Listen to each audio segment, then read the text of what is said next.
I would like to introduce Michal Goldstein. Michal Goldstein is a registered social worker working at Dynamic Health Clinic in Toronto, where she sees adults for individual, couples, and group counseling. She is also the founder of Creating Connections, a play-based therapy practice in Toronto, where she works with children suffering from mental health and behavioral challenges.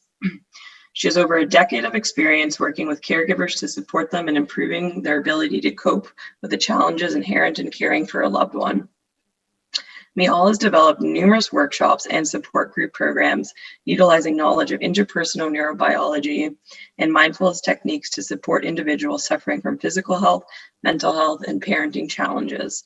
She is passionate about bringing evidence-based practice to the forefront of the clinical social work field.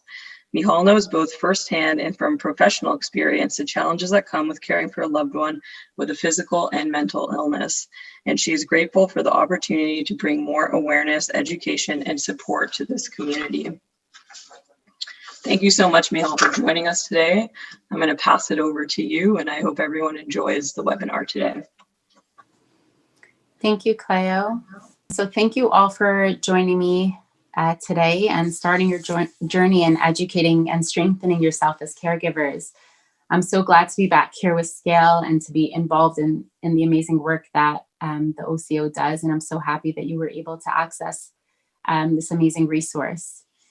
So today's webinar will focus on the development of yourselves as caregivers in the emotional impact this has on yourself and in your relationships. We'll also discuss how utilizing the perspective of your loved one, understanding it and utilizing it can help you make shifts within your perspective and in turn within the relationship that you have with your loved one.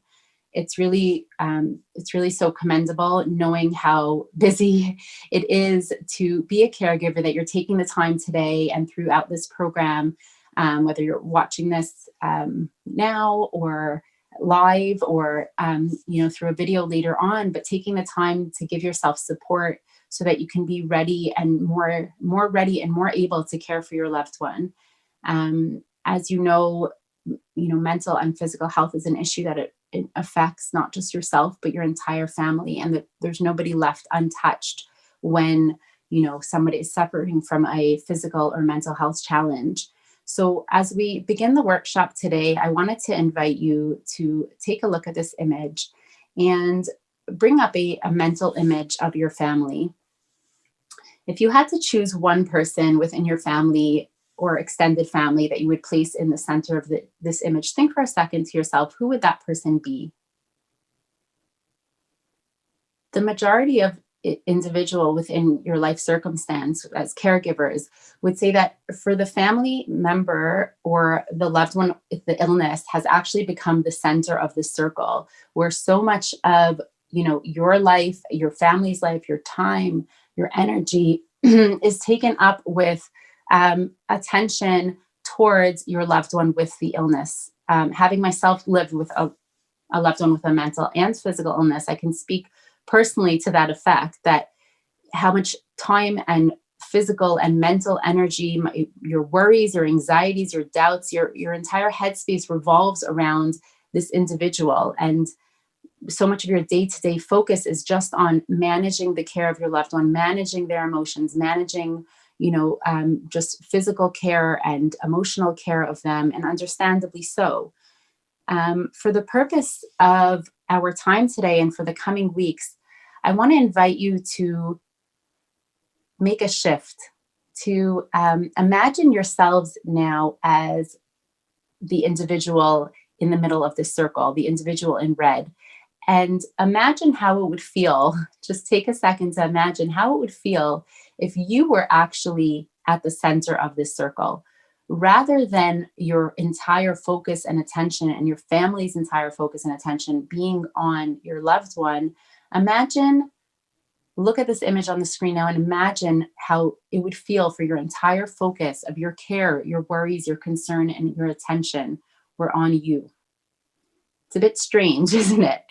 It's somewhere I'm sure most of you have not, been for a very long time, if ever.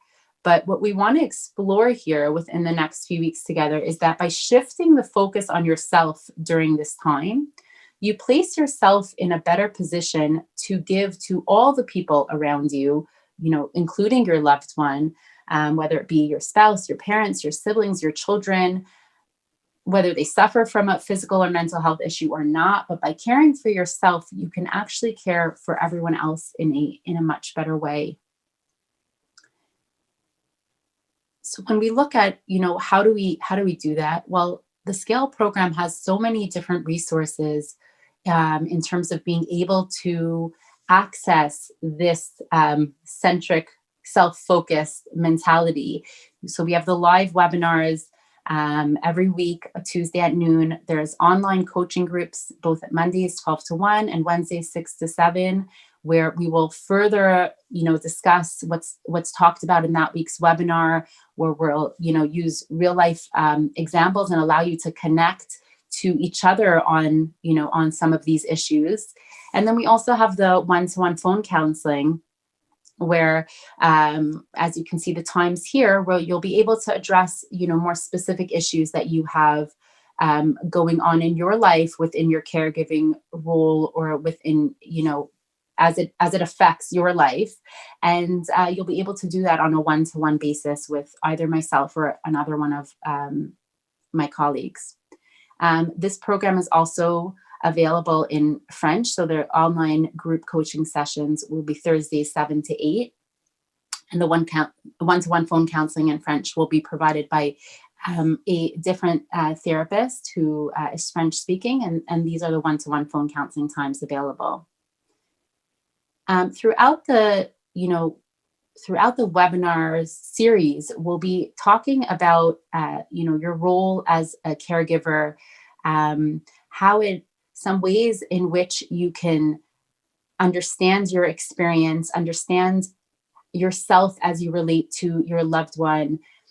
How can you overcome the feelings of sadness, guilt, anxiety, and anger that often plague individuals who are caregivers, and how you can move from, that place, or incorporate to that place, becoming a more mindful and self-compassionate caregiver. So we'll focus on uncovering your strengths and engaging as well in self-care practices and a self-care mindset that will help support your maintenance of everything that you gain throughout the program as we get to the last weeks of the program.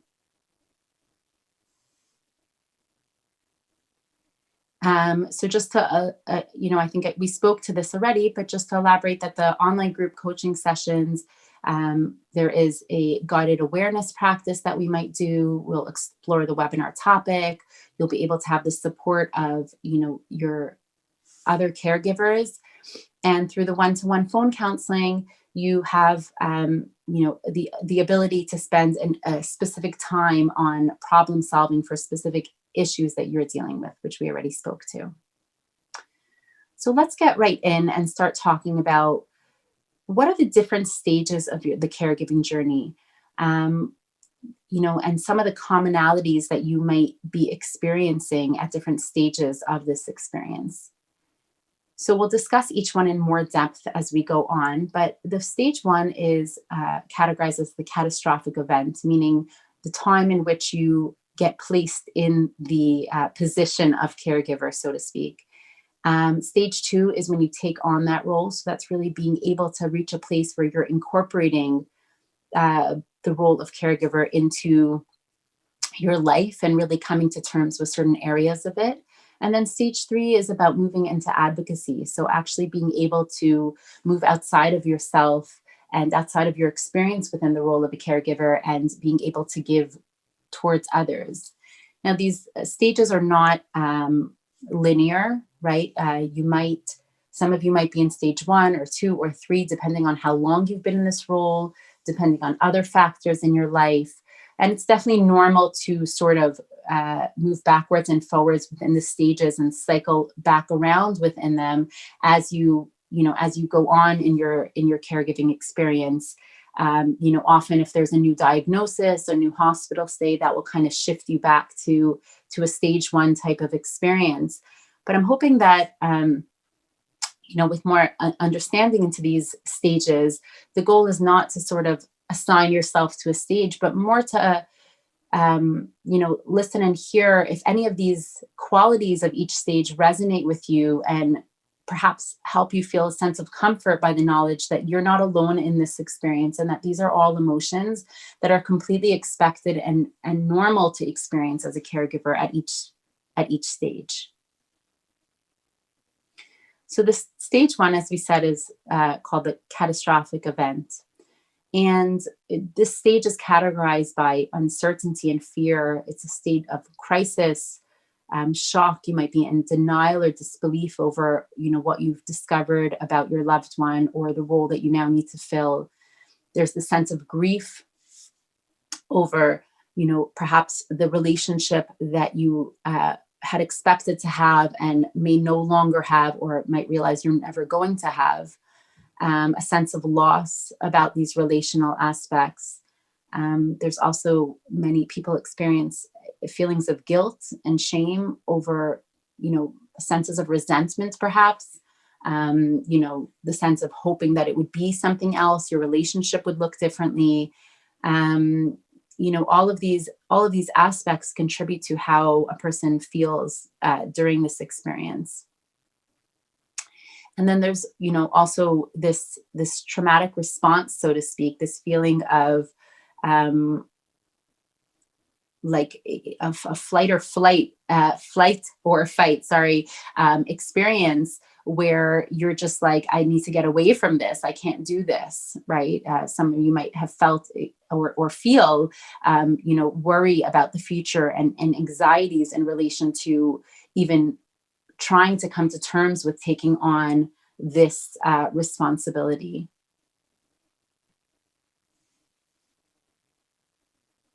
There's also a objective impact to this time period. You have the impact of financial loss in terms of maybe more childcare, more cleaning help, having to pay for a care worker, different financial expenses that you now need to incur because of this new stage of your life. There is disruptions to your family life. So it might be whether, constant hospital stays or doctor's appointments or visits to your loved one that need to take place and sort of impact your normal flow of family life. There's also impact to your social life, whether it's a lack of desire to go out, or, feeling like your friends don't understand, feeling isolated from your social circles because you don't feel like they can be as supportive to you or understanding of you in your current experience, which could be really isolating, which again is, why these group programming is so important, because it allows you to connect with other people who do have this sense of understanding of your experience. There's also an impact to your physical care, because you might not have the time to attend to yourself in the way that you used to, or the energy to, maybe prepare your meals properly, or there's a lack of sleep, which either can come about from a sense of anxiety, or, you're not able to sleep because you're so worried about what's going on, or, you're just so occupied or needing to do overnight shifts with your loved one. And so, that's significantly depleting and also significantly contributes to all those feelings of chaos and uncertainty that you're feeling emotionally, is just compounded in terms of, not having the physical care areas maintained. And, we'll talk more about some of these emotional aspects and how, we can address them and how we can move forward into further stages in the caregiving process. But suffice it to say, there's a lot going on during this stage. There's a need for support and information and resources. Often there's such an unknown in terms of not really knowing anything about your loved one's illness. And this learning process, I remember when, I discovered about my loved one's illness, I remember the doctor coming in and giving me this like binder, like this big, with like, oh, don't read it all at once. And you're just so overwhelmed with this lack of knowledge. And how am I ever going to know what I need to know in order to care for my loved one? So, there's a lot going on in terms of that. And we try to sort of throw different band-aids at a situation, but not really necessarily knowing in this stage what's needed and what could be helpful and what's required, right? So there's a process of discovery, both about the illness and about self-discovery in terms of how do I come to terms with some of these emotions. But what's so important to know, whether you're kind of looking back at the stage or whether you're still in this stage, is that so much of this is a part of a normal sense of experience that that somebody as a caregiver has. And, there's nothing unusual about feeling shame over the fact that this is your loved one, right? There's a sense of, needing to accept the reality that it's not just, an experience that I'm having, but it's an experience that exists within my whole family. It's an experience that's going to impact my whole family, and it's going to shift the way things look in my family. And that's okay. And that's normal. And it might change the energy that you have for your other family members. And it might change the way that you can engage in your job or the way you can engage with your children, right? So there's so many different impacts, and it extends to all areas of your life, right? The other piece is the sense of being able to engage with yourself in all stages of caregiving, but specifically in this one, in a relationship of forgiving. So the slide, if you can't read it, says, forgive yourself, you are not perfect. Show yourself grace, you are still learning. Show yourself patience, you are on a journey. And this caregiving journey, and that's why we call it that, is about,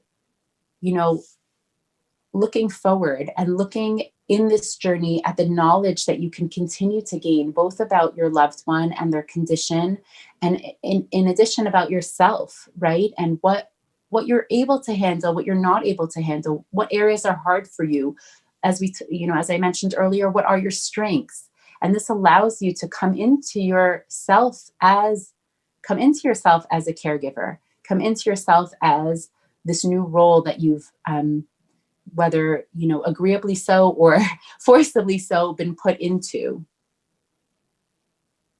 So that's, I believe that's something that this quote you've received on the handout that we've given. And it's a great reminder of, being able to engage with your experience, your journey in a forgiving way, in a way of understanding of yourself and of the challenges that are involved in having all of these emotions, coming at you suddenly in a way that you weren't necessarily expecting to have, and being able to forgive yourself for any, imperfections that you have as a result. So we're going to move into the next stage, which is taking on the role of a caregiver. And this stage really looks at, learning to how you've come into yourself of learning to cope, right? When you move into this stage, you begin to learn to cope with some of the emotions that we discussed just now that come, very strongly in the beginning of your role as a caregiver, but that you start to gain knowledge about, you start to gain experience of, you start to get a sense of the nature of the crisis. So there's a little bit more predictability, a little bit, not definitively, but a little bit more predictability in terms of knowing what to expect from the situation. Not necessarily, specifically, there could be medical crises that still come up. There could be interactions with your loved one that you're like is constantly changing, but you have a little bit more of a handle and an expectation of, what things are going to look like, which really does make it a lot more manageable.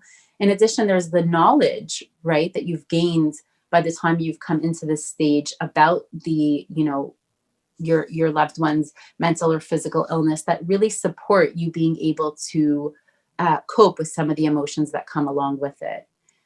There's also a place of acceptance in terms of the grief, right? The grief that comes along with the loss, or the loss of what you've had to give up. A lot of caregivers have to really give up important parts of their life, right? Whether it's, I know caregivers that have to give up their job because they're no longer able, or cut their hours, or move into a different profession because they're not able to longer do what they had been doing before and care for their loved ones. So there's this coming into a place of acceptance for the changes that have to be made, and acceptance for, the nature of your loved one. There's also a restructuring of your relationship. So as you come into this acceptance, you also learn how to work with your loved one differently, right? So while, at initial stages of the caregiving journey, each thing that you're coming to realize that's going to look different is really emotionally overloading as you come into this next stage. And if you're not in that stage, I hope this will be kind of inspiring hope in you, that as you come into this stage, you learn to restructure your relationship to look at what is and what can be, and not what we want it to be and what we need it to be, right? And you're fighting this fear of anguish and powerlessness, right? By coming face to face with what your loved one is today, and what is possible and what is not possible in terms of that relationship. There's also, you're fighting this fear and powerlessness in terms of dealing with your health, the healthcare system, which is often a really big challenge. You're finding places of support, right? You're finding different, like the OCO and different supports within your loved one's specific experience. And you're also learning to navigate the system, the healthcare system, a bit better. Stage 3 is about moving into advocacy, which, we categorize it as this, not because that's a requirement of getting to the next stage, but it's about taking a sense of ownership of your loved one and their condition. It's about taking a sense of ownership of, your life again, your support systems, getting into a really clear flow within your life. And it's sort of like the culmination of that piece of acceptance, where not only are you able to accept the role that you've been put into, but you're actually able to see benefit in it. Benefit to the sense of being able to utilize your experiences to give to others, to support others. The OCO has a wonderful peer support program, which is a great way to move into advocacy, where you can, provide support for those caregivers who are still in stage 1, or maybe very, very new to their loved one's condition. And this is actually extremely encouraging for you to feel meaning and purpose in what you've went through.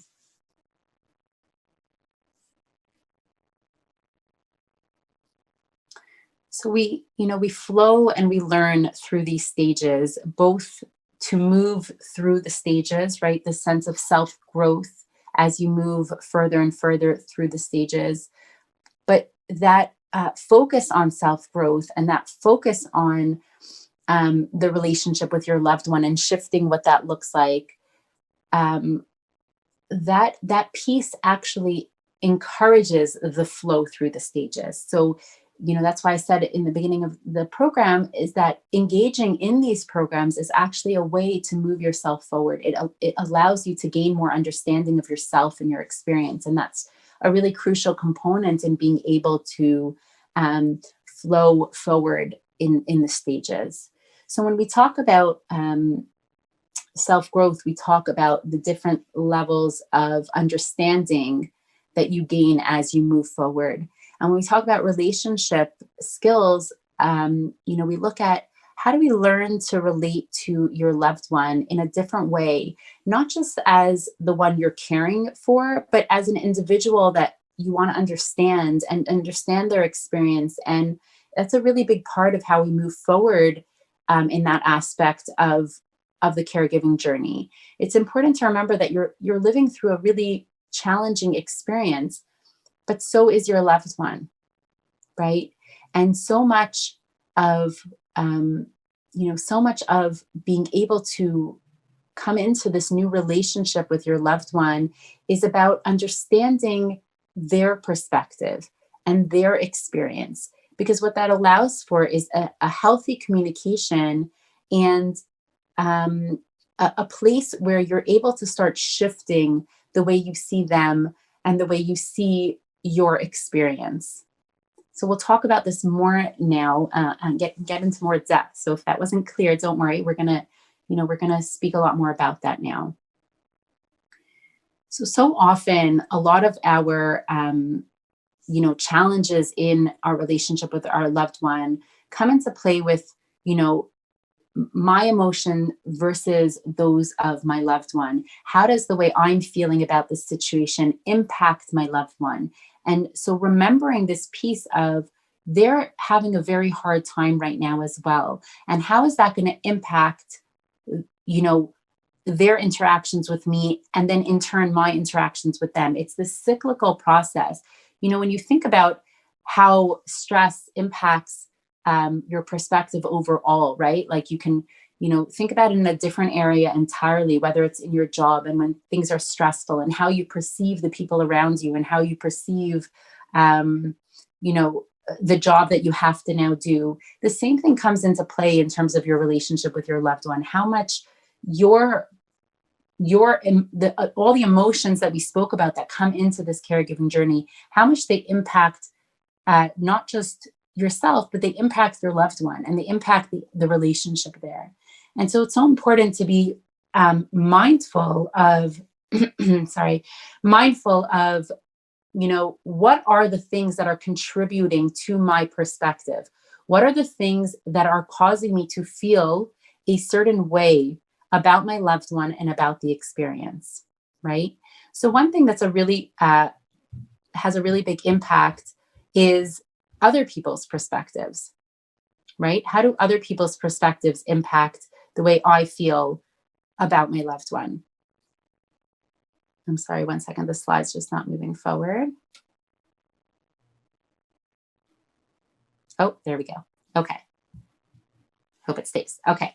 So the impact of other perspectives, I don't know, if any of you can kind of relate to other times where, other individuals in your life have maybe made comments about the way that you're interacting with your loved one, different things that they might not approve of, different ways of interacting that they might not think is the best, and how that impacts you. So, these are some thoughts that might in your mind be challenging you, might be in your mind affecting the way you think about your loved one to begin with. But then hearing other people actually say these things, they should just pull themselves up from their bootstraps, meaning they can do it. And this is often something that comes in a lot when you're caring for somebody with a mental health challenge is, they can do it if they just push harder, right? Why are you babying them? If you push them more, they'd be able to do it. Or, why are you why are you infringing on their independence? Or, they're able to do more if you just stop babying them. So all of these comments,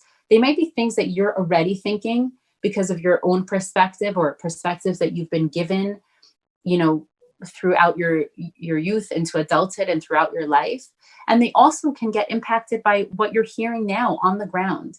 So it's important to sort of, be mindful of that, be aware of the fact that this is going to play an impact when you're hearing other people say that. And so that awareness, just even the simple awareness that other people are giving that perspective, can really make a difference in terms of not allowing it to affect you in the same way. So when we look at, so how do we shift perspectives? How do we look at what a true perspective of a situation is? So, if you can see the meme on the screen, it says if physical diseases were treated like mental illness.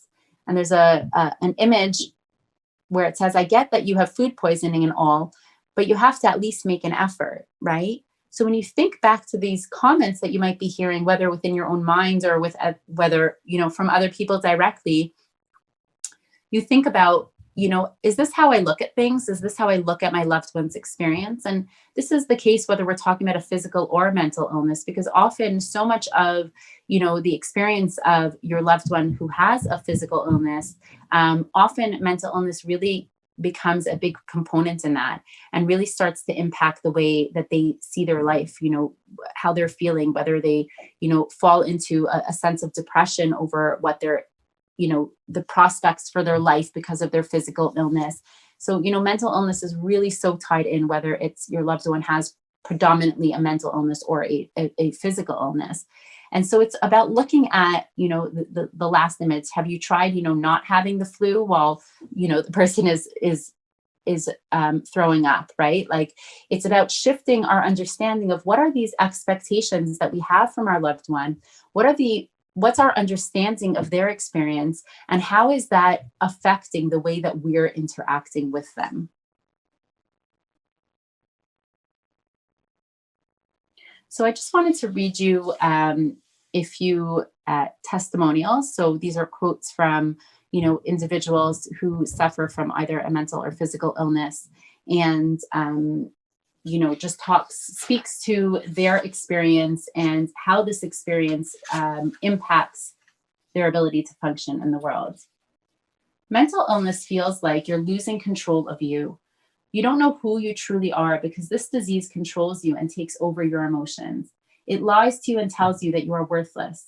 You wonder if things you do are your personality and your disease or your disease. And on top of all of these oppressing feelings, society stigmatizes us as violent individuals because of the publicized actions of one or two people with mental illness. Very few of us are actually like that. And that is how we are treated, and that is how we are seen if we are ever to reveal our mental illness. So imagine that these are some of the thoughts that are often going on in the background of how am I viewed now because of my illness? How am I understood by other people? Another testimonial: I'm in constant pain and I can't think through it. They want me to do so many things they're telling me that I should do, but I'm just too tired. Just getting up is hard enough. Another testimonial: I used to be who they looked up to, and now they're changing my bedpan. I can't do anything I used to do. Do you know how that feels? Being able to kind of think about these perspectives, incorporate them into our mindset, think about what it feels like to be poked and prodded, and these ongoing fears, the same anxiety that you have, your loved one has, right? What's going to be with me? What does this diagnosis mean? They're experiencing through these same stages, right? There's the experience of the grief and the loss that comes into play for your loved one themselves when they discover their illness, right? It could be that they've been battling with the knowledge of the illness for longer than you have even known, and what impact that makes on them that they've hidden that for so long, right? So we have, it's just a matter of kind of thinking, how does it feel to them, the way that we're interacting with them, their personal experience, and just to imagine how hard it is for them, how exponentially hard it is for them when, what comes across on our face, what comes across in the way that we look at them or interact with them is not necessarily always positive. And again, we have to look back at that forgiveness piece, but that doesn't mean that we can't, try to move forward and work forward into coming to a better understanding of them and looking at them differently. Now, part of that shift in understanding is understanding what are these behaviors, because it becomes so challenging to present this, loving, happy front with our loved ones when things are so utterly challenging, when the behaviors that they are displaying, which they don't necessarily mean to, but that are impinging on our ability to function in life, becomes so difficult. And so how do we maintain this sense of awareness of their experience and awareness of where we want to be in terms of our relationship when these behaviors are so challenging? So if you see the image of the iceberg here, often behaviors can be explained like with the analogy of an iceberg, that what you see on the surface about your loved one, the behaviors they're displaying, the challenges that they're presenting you with, these are just the tip of the iceberg. This is just the top, right? The surface. But what's actually happening underneath the surface is a massive experience of emotions, right? They're not just refusing to take medication because they want to be difficult. They're refusing to take medication possibly because of all the whole impact that it has on them to think of themselves as somebody who's ill, as somebody who needs medication. They're constantly, asking for your attention and not giving you, a moment of time for yourself because they're feeling so afraid and alone, right? And these are some of the possible understandings, that wealth of understanding that exists under the surface in terms of what's popping up in terms of these difficult behaviors. So when we look at the behavior that our loved one is presenting, when you think about some of the challenging behaviors that you're currently dealing with, think about what could be some of these emotions that are underlying these behaviors. What could be some of the emotions that are contributing and sort of bursting out from under the surface that look like these difficult behaviors? Because when we take it from that lens, we're able to connect to our loved ones with more empathy. We're able to connect not just to the experience of the behavior, but to the experience of the emotion underlying the behavior, and to relate to our loved one with empathy. I want to show you now a clip by Brene Brown on empathy. It's a really great way to understand what it is that your loved one is experiencing and how to relate to them differently.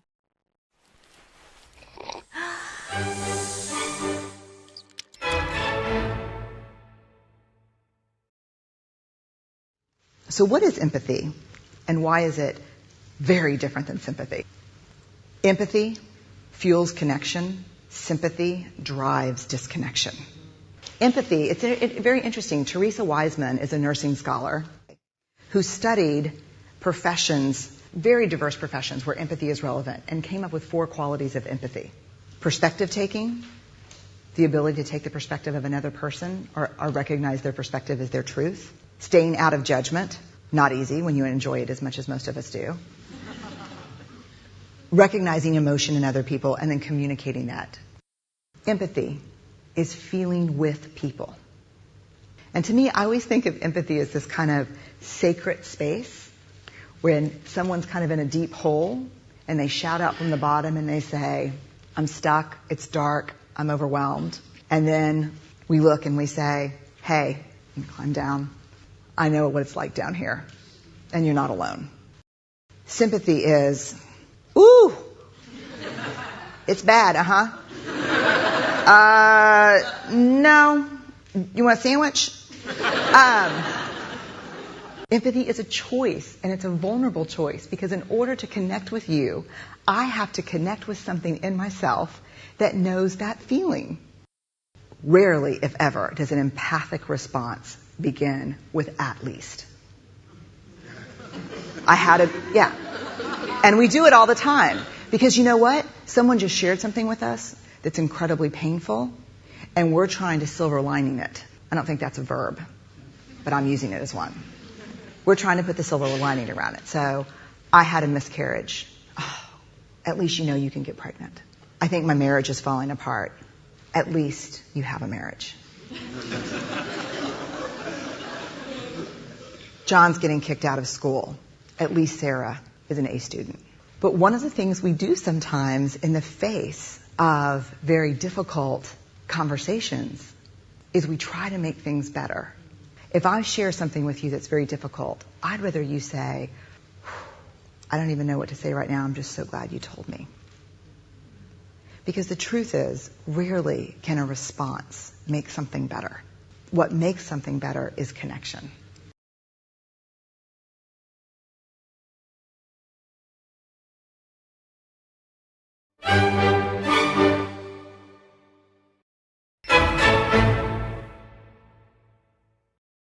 let me just, describe for a minute the parts that are relevant to how we are, what we're discussing now in the rest of the presentation is just in terms of the piece that contributes most to an understanding of, your loved one and this ability to engender empathy for them is in terms of what we spoke about up until now.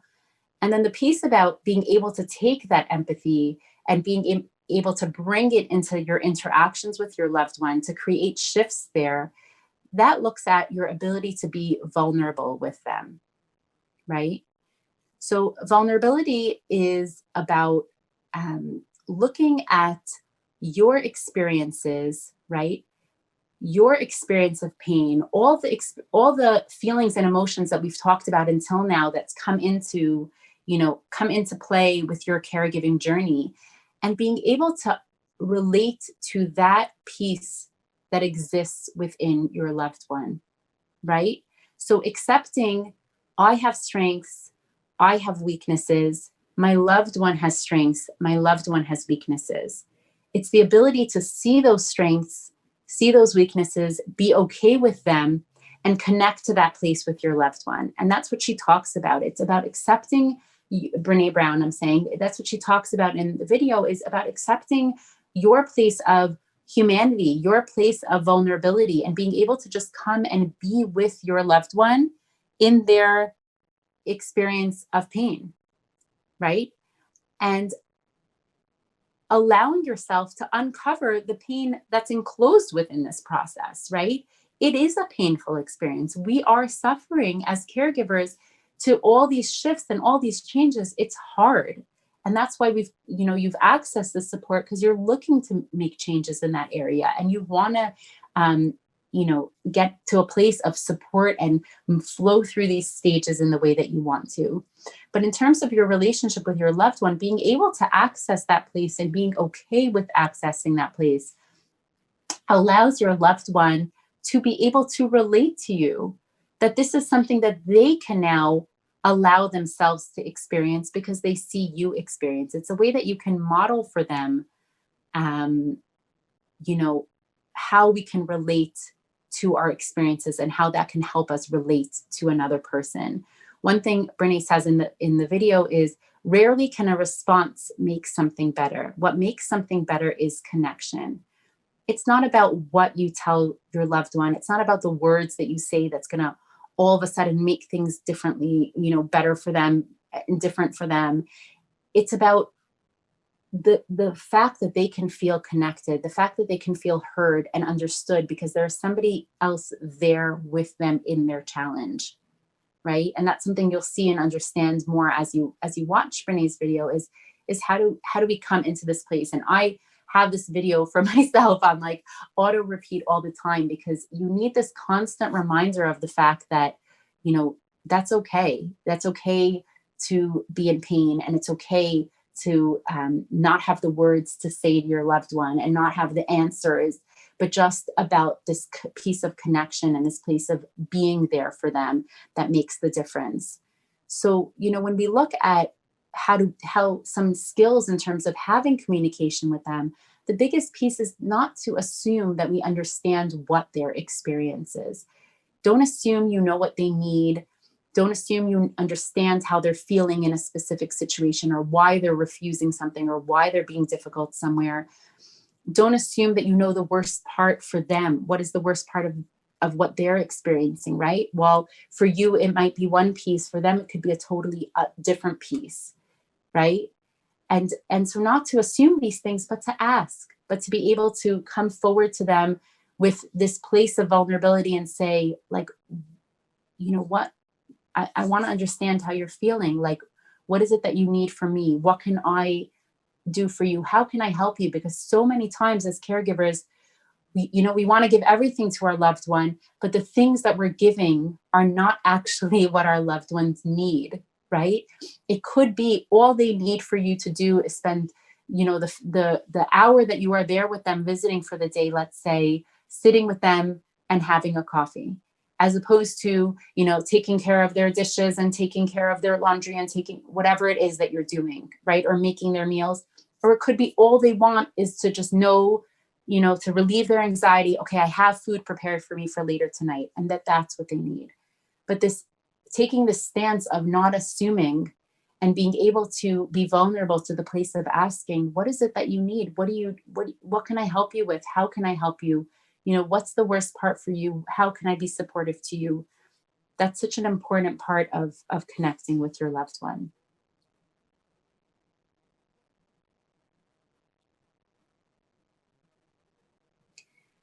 And then finding this place of serenity and being able to say, as I'm sure all of you have heard this quote, God grant me the serenity to accept the things I cannot change, the courage to change the things I can, and the wisdom to know the difference. There's a very encouraging process that's used in the STEP program to be able to come to a place of understanding and accepting the things that you can't change. And that's often a big piece of what holds so many people back in terms of their relationship with their loved one, is trying to change all the things that they want to see, the changes that they want to see happen within their loved one. And often they're not, again, attending to the things that their loved one actually needs. So it's being able to accept the limitation to the changes that you can make in your loved one's experience. And this is something that we will talk much more about in the coming weeks. But, just to kind of start to take on the perspective of being able to accept that the way that we view our loved one and the way we're relating to them, that there are shifts that can happen there, whether it be in perspective shifts or whether it be in communication shifts or vulnerability shifts. But these shifts can actually very much impact the way that we experience our loved one. And as we move forward into next week, we'll talk about, more about understanding how your stress as a caregiver, how your stress and your experience impacts your ability to do this, to incorporate all these relationship skills. And when we can get into a deeper understanding of our stress, how to impact it, how to change the dynamic there, we can then utilize these relational skills to a higher level. Thank you, everyone, for attending today's webinar. We will be back next Tuesday, February 9th, and we're going to continue the series into week 2. So we're going to explore how caregiving stress affects you. So get into that side a bit more. But we hope you can tell others about the work we do here at OCO, and you can connect with us and other caregivers through our Facebook, Twitter, and Instagram pages. So thank you again, and always feel free to reach out if you have any questions.